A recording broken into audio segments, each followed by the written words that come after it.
And we are back. And we're going to do something a little different this time around. We're going to talk about the same film. It's Wuthering Heights from 2026 and also Wuthering Heights from 1939. Huge difference. Almost 100 years. Wow. Kid One and I actually saw 2026's Wuthering Heights, rated R, with a runtime of 2 hours and 16 minutes, from writer-director Emerald Fennell, from Emily Bronte's novel. A few weeks ago, actually, but I also wanted to watch the 1939 William Wyler version. That one clocks in at an hour 44 minutes, is rated approved with a screenplay by Charles MacArthur, Ben Hecht, and also uncredited to John Huston from Emily Bronte's novel. So before we jump in, I want to remind everyone to please like, share, and follow. And I'm going to start with the new version. According to IMDb, a passionate and tumultuous love story set against the backdrop of the Yorkshire moors, exploring the intense and destructive relationship between Heathcliff and Catherine Earnshaw. This stars Margot Robbie as Catherine and Jacob Elordi as Heathcliff, and is, I think it's exactly what you think it would be, being from Emerald Fennell. It's a love letter to the novel, but also has her own personal spin on it. There was a lot of things that I didn't really understand. Like, for example, the beginning of the story. There is a sequence that happens that I don't remember that in the novel. Again, I haven't read the novel in a really long time, but I feel like that wouldn't be in the novel anyway. And if it was, it certainly wouldn't be the same as it was in the movie, because in the movie it was just weird, and I didn't understand. Yeah, the point of it was really bizarre. So I mean, I'm gonna spoil it because I'm sure this movie has done it's made its money. It's been out in the theaters, I think, for almost a month now, maybe longer. And you and I mean, saw it came out like Valentine's Day, so it's right. like a week-ish away from being a month. Yeah, it's fine. It's like close to being on streaming. What is it now? Like, I don't even know how many weeks, but whatever. It doesn't matter. I mean, you give the spoiler warning. We're going to spoil the movie, so yeah, we're gonna spoil let's talk about it. So the beginning, there's a public execution, which I thought was very, very bizarre, and I don't believe that that's part of the novel. I mean, I just quickly looked at the wiki page, and that's not how the story starts. Again, I've not read this novel since high school, and I'm gonna out myself and say Wuthering Heights is not my favorite Brontë novel. I mean, I can see why. This story is completely ridiculous. And you read me the synopsis of the original book, and it goes on for way too long, it sounds like. And they're just doing whatever. I don't understand why she wrote this. Yeah. As a young person, what did you think of the story? Let's talk about 2026 Wuthering Heights first. Okay, of 2026.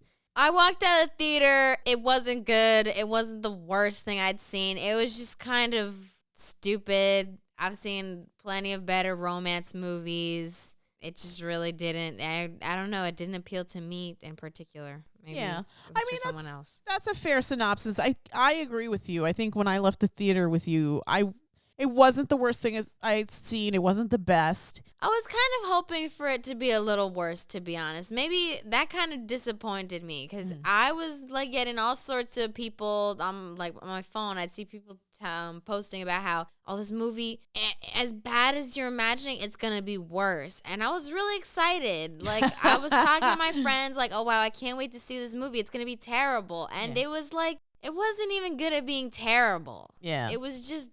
bleh. Yeah, it was just whatever. I mean, I'm glad that jobs were created. It's pretty. It's a beautiful looking film. It's nice. And the costuming in it is really great. No, you don't have to disagree. Really? I didn't like Margot Robbie's dresses at all. You didn't like her saran wrap evening? Oh my God, nobody was freaking wearing that. And she has like this ugly tacky dress. It's like white, and it's got like a brownish reddish like feather or leaf design on it. I can't recall. It just kind of pissed me off. I was like, nobody was wearing that. I think there was one dress that I liked. It was like jet black, and even then, I don't think it was just not like period appropriate. I think. Yeah. I liked it like now, Mhm. but I feel like that wasn't really a material they were wearing back then. Yeah. What did you think about her bedroom with the wallpaper that was supposed to be like her skin? That was the most such a ridiculous thing I've ever seen. What the hell kind of like what was he thinking? I don't know. He was so in love with her. So bizarre. That's like beyond like it was weird. It was beyond. It was kooky, just yeah. weird, and it had like her veins in it, And it's her just like beauty her mark. beauty mark. It's like who the hell would want that? Yeah. Like, even she was weirded out. Like, I feel like she was looking around the room like, oh, okay. Like, she did not look that thrilled. I would have walked out if that was me. That was just such a bizarre, weird thing. I don't get it. Yeah. No, I agree. 1,000%. Did you like any of the characters in the new version of Wuthering Heights? Not really. No. I can't think of anybody who really stood out or was really endearing. Like, at all. You didn't like Isabella acting like a dog? God. That was so weird. I remember seeing, like, someone say, like, in the original, either in the book or, like, one of the original movies, Isabella, like, Heathcliff abuses her or whatever. Mm-hmm. And now Emerald Fennell's got her, like, chained to the floor. Or Jacob Elordi's got her chained to the floor in this Emerald Fennell movie. And she's, like, barking and shit. And it's... It's weird. Like, tell me that's not bizarre that happened. Like, I don't know. It's just weird to me. Yeah, no, it was just 1,000%. Nobody was freaking doing that. Yeah. Like, she should have, maybe she could have made, like, a modern spin on it, maybe. Yeah. Yes. Like, yes. that, like, with the costuming and the shit that they were doing. It's like, I feel like this is she could have done something else. Honestly, she could have just made a different movie. Like, why even attach the name Wuthering Heights to this? Yeah, or like even like I think her sensibilities. We have to watch Saltburn, you and I, at some point, because that's the other movie that she did. I think with her sensibilities, because I actually didn't mind Promising Young Woman, but I would have liked to have seen, to your point, her take Wuthering Heights and kind of do it in the modern age. Like, you could totally do a romance about obsession in the modern age, and I think it would play even better, especially those scenes where, spoiler, Heathcliff and Kathy are carrying on and having sex like every day. Yeah, they're like out in like her carriage and her house and her wherever they were going at it wherever. I feel like that definitely, you guys could have been, that was more modern. Yeah, that definitely would have played better in a modern carriage, because he like puts his fingers in her mouth or whatever. I feel like, I don't know about all that. Yeah, I definitely feel like this could have been told in a different time period. Yeah, I think it would have been better if it had been more modern. Did you, having seen both, did you have a favorite between the two? Or did you like one more than the other? Or did they both make you crazy? And I think both were stupid, to be honest. I guess it's just not really a story for me. Yeah. No, that's fair. That's fair. I guess not. Yeah. We watched the 2026 one a couple weeks ago, like you said. And then this one, 1939, we watched a couple days ago. Both were long. I guess. Yes. Yeah, both were long. You know, it's funny. I feel like maybe we had to like pause the 39 one or something. I feel like even though this one was less than 2 hours, it felt longer than the 2026 one to me. Oh, really? Okay. Yeah. Maybe it was just because I was like sort of like giggling because during the 2026 one, I was like making jokes about it or whatever. Right. And that kind of like made it pass by a little faster. Right. And plus you were there with your friends. Yes, that's why, like, in good company, I feel like time passes by much faster. Yes. And that's not to say that I didn't like watching the movie with you. It's just sort of, it was more like a silent thing. We were just watching it. It was just sort of like, it was kind of a drag. And we did have to pause it, I remember. And the TV kept like freaking out or whatever. Yeah, the streaming was kind of weird. So, yeah. Both were just, I couldn't say that I liked one more than the other. I disliked one more than the other because they both were just irritating. Yes, they were irritating.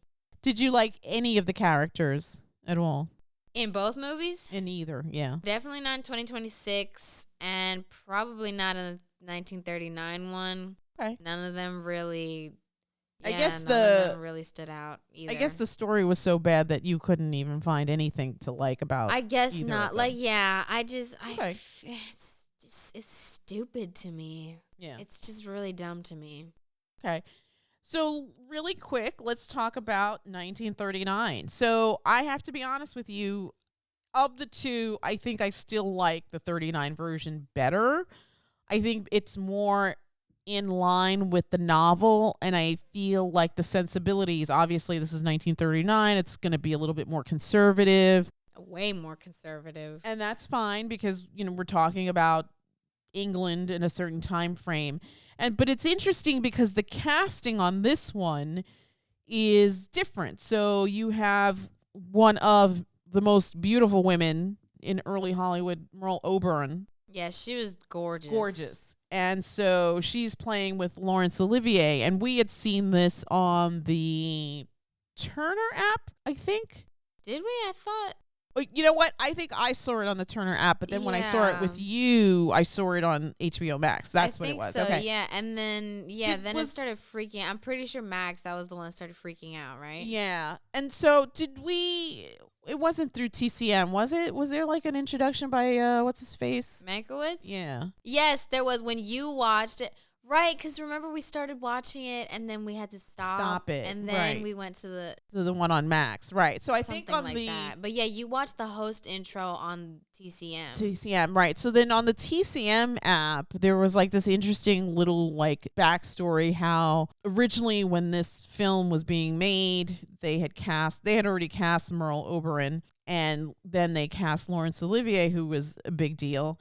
And he wanted his girlfriend, Vivian Leigh, to play Kathy, but they were like, yeah, sorry, dude. And he wasn't happy. And so it was sort of like a contentious film production because the Leighs hated each other. But you couldn't really tell from watching the film, I don't think. Yeah, I think not they at do all. a good job of masking that. So yeah, they were all lovey-dovey. Yeah. I mean, the only instances where I guess you'd say the hatred shown through was when Kathy was being cruel to what's his name, Heathcliff. Yeah. She was like bipolar. Yes, for sure. And so for 1939, I love the casting of Merle Oberon. I think people had a problem with Margot Robbie because she was so much older and she shouldn't, I don't know. I didn't have that problem. And then again, with the newer version, I think there's a problem, or at least from what I've read, I guess the purists hated that it was Jacob Elordi because in the book it's not supposed to be somebody who I guess looks white. Oh, He's supposed to look more like a gypsy or somebody of Spanish descent. In the movie, isn't she like, oh, your father's like an emperor of China, and your mother's like a queen from India? Or she says something like that. Yes. So yeah, he's not white. Right.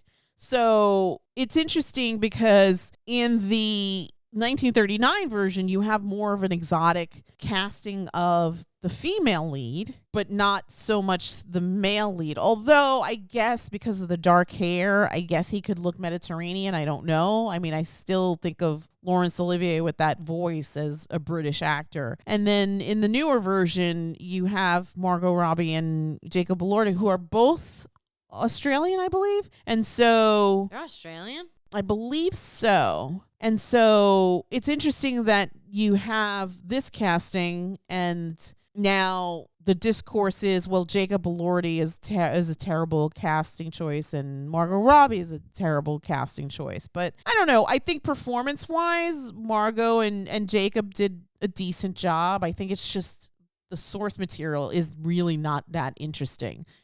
And not really. Yeah, and even going back to the 1939 version, again, Merle Oberon, beautiful, wonderful actress. Laurence Olivier, one of the greats to ever get in front of a camera. And yet, there too, like, there's this disconnect because the story itself just isn't that interesting. I mean, you have, I think, the bones of an interesting story, but ultimately you kind of lose me because it's like, why are these people making all these terrible decisions? And they're just terrible people and you just don't care after a while. So I think that if I was to pick one, I would pick the 39 version only because I think it's truer to the novel. You have the Kathy's brother, who's a big impetus for their relationship. Right, that's true. And you don't have that in the Emerald Fennell one, which I think was kind of a disservice. And then you have the father, who's sort of he's like a the complete bastard, and Yeah. he beats Heathcliff, and that's not how it is in the novel. In the novel, if anything, the father kind of like used Heathcliff to kind of make the other kids jealous, I guess, because he favored Heathcliff. So, and this is why Hindley, the brother, was always so mean to Heathcliff. Right.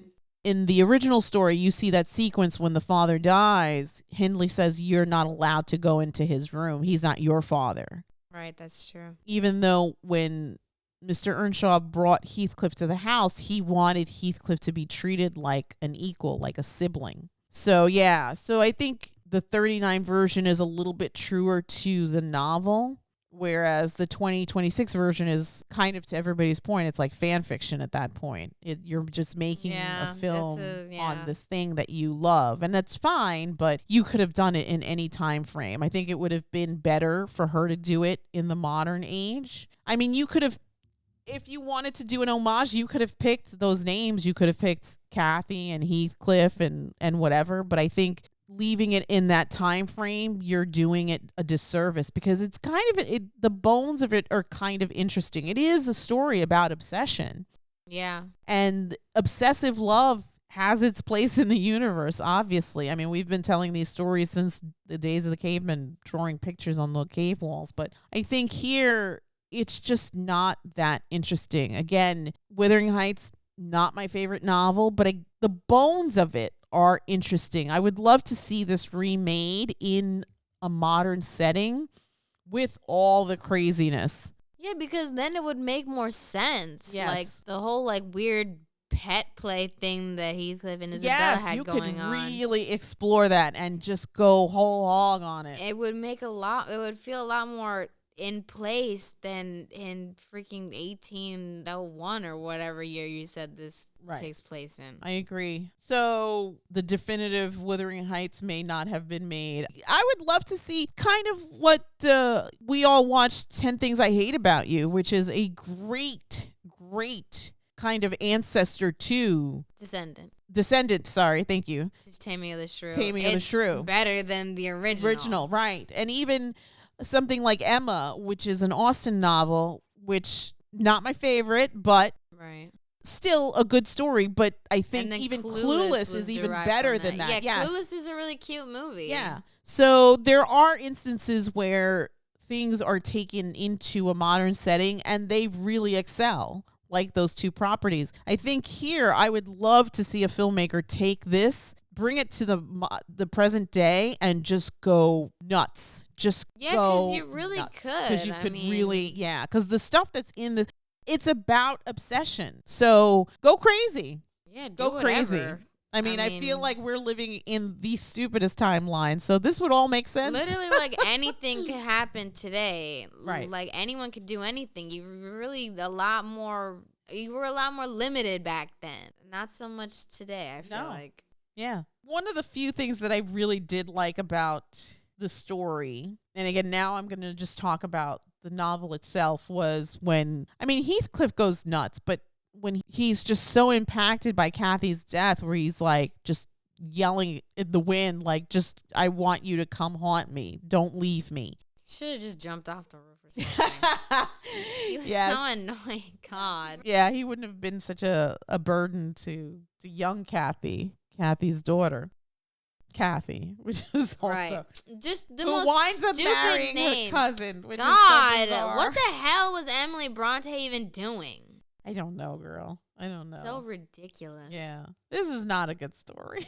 Not really. It's I've actually seen people say the greatest love story of all time. Is it? It's though? not. Is it? I can tell you that it is not at all. It's ridiculous. Yeah. And it's stupid. Yeah. I think it has the bones to be interesting, but I think somebody would have to bring it to the modern age to do something interesting with it. Yeah, Yeah. I agree. Let's go to 1939, Wuthering Heights. G. If you were going to give that one a number from 1 to 10, what would it be? I'll give it a 3. A 3. What about Just really would never watch that ever again. What about 2026 Wuthering Heights? A 3 as well. I really couldn't pick one that I thought was better or worse than the other because they're really just both on that same level of mediocre. I would never ever watch one of those movies ever again. Yeah. Just a side question, do you think it's because it's funny, not to veer off into a different path, but I made you kids watch Gigi, which is a film that I loved growing up, and you guys were just completely horrified. Because it's a horrible movie. It is. That is terrible, terrible. And you are absolutely correct. I have seen the errors of my ways. But for somebody like me, I've seen the 1939 version a long time ago, and I enjoyed it. I mean, I wasn't in love with it like I was, like, let's say Casablanca. Like, that to me is like just a gorgeous romance story. You like that one a lot. I love that one. So I didn't mind. I don't even, like, to be honest, I don't remember the first time I saw the 1939 version, but I'd seen it before. I mean, I've absolutely seen this, I don't know, maybe 4 or 5, maybe 6 times in my life so far. And so I never had a problem with the film. It, again, wasn't my first choice as far as romances or anything like that, but I didn't have a problem with it. But in retrospect, it is kind of a crazy story, and it's really not, there aren't likable characters. But I wonder, do you think, and sorry, this is such a long-winded question, but do you think it's sort of like a generational thing? Because you're growing up in the modern day differently than how I was raised. So does that sort of maybe play into how you perceive things, you think? It might. There's also, I mean, there's the fact that you grew up when you grew up and I'm growing up when I'm growing up. But it's also, we're two very different people. I think that we have different tastes, like when it comes to fashion, definitely. You're wrong. I'm just kidding. I'm kidding. Whatever. I don't care. I'm not, whatever. Anyway, you and I are just pretty different people, too. I mean, obviously, we share similarities. I mean, you're my mom. The apple doesn't fall far from a tree. But we definitely have different opinions on stuff, I think. But we like certain things, too. We do, and that's why I'm saying that we're not, like, complete opposites or anything. But we do have different, like, yeah, we have different opinions on stuff. I think I'm very rigid about some things. No, I wouldn't say rigid. I think you like what you like, and you don't really, I don't like what I don't like. I like what I like. It's sort of, it's definitive for me most of the time. I don't know. I can't really put it into words. It's just, I'm not really surprised that you kind of see movies in a different way than me because we're different people. Sure. Okay. That makes sense. And also, this is a dumb story. I mean, people are making just stupid decisions. Story. It's just acting weird. So stupid. I don't. What did you enjoy the more, the movie or the sushi lunch? Sushi lunch. That doesn't even have to be a question. God, we went back to a place that I got food poisoning at, and I was scared, and I still had a better time taking the risk eating the sushi than watching that stupid movie. That was yummy. It was good. All right, so I'm not gonna lie, I didn't dislike the newer version. It was just to be fair. If I was gonna give it a number from 1 to 10, I think I would give it a 5, like just right there in the middle. I don't think it's a great film. I don't think it's a bad film. I think it's just I do still particularly like the 1939 version. I don't know. Maybe it's the romantic in me. I've always liked black and white films. There's something really beautiful about it. Merle Oberon is just a gorgeous actress. I love Laurence Olivier and all his crazy over-the-top acting. Yeah, I mean, the performances were good. Yeah. I could say that about the film. Yeah. It's not like a complete dud. I'm being pretty harsh with my rating, especially considering I said at the beginning of the review that the 2026 one wasn't bad or good. But it's just talking about people being stupid like this just makes me angry, so I'm being harsh with it. No, you can be. I mean, like you said before, I don't think you would ever watch these films again. No, I would never, ever, ever do this ever again. Yeah. I don't think I'll read the book either. Yeah. I mean, thank you for giving it a chance. And thank you for enduring it through it again, because I forced you to watch the 39 version because, again, I wanted you always say you force us to watch movies, but I willingly sit down. If I didn't want to watch something, I wouldn't watch it. All right, I really don't mind. Aw. Well, I enjoyed the time with you. I enjoyed the time with you, too. I enjoyed going out into the city to see the 2026 one, even though it was stupid. Fair enough. So I think I would give 1939 Wuthering Heights. I think I would give it a 6. I think it's still so far my favorite version of this story, which isn't saying much because I'm not a big fan of this particular novel. I feel like of the Brontë sisters, Charlotte knocks it out of the park with Jane Eyre, because that story is just so over the top bananas. Right. Not I'd watch Jane Eyre. Yeah. We should watch it. We'll find a version that you and I can watch, and we can discuss it another time. But I was telling your dad, I was like, I'd love to watch another version of Wuthering Heights with him just to get his take on it, and then maybe watch a version of Jane Eyre with you just to see what you thought about it. And maybe we could post that later on. It'd be interesting to revisit these properties just to see. These stories have been told over and over and over again, but depending on the filmmaker, right, you get like a new take. I wish at some point somebody out there, some creative, decides to take this property and really just do it in the modern age. I think that the kernel of the story is interesting. It just hasn't been executed yet well. And I believe there's a filmmaker out there that can do it. And let's just see where it goes. I would give 1939 version of Wuthering Heights a 6 and 2026 version of Wuthering Heights a 5.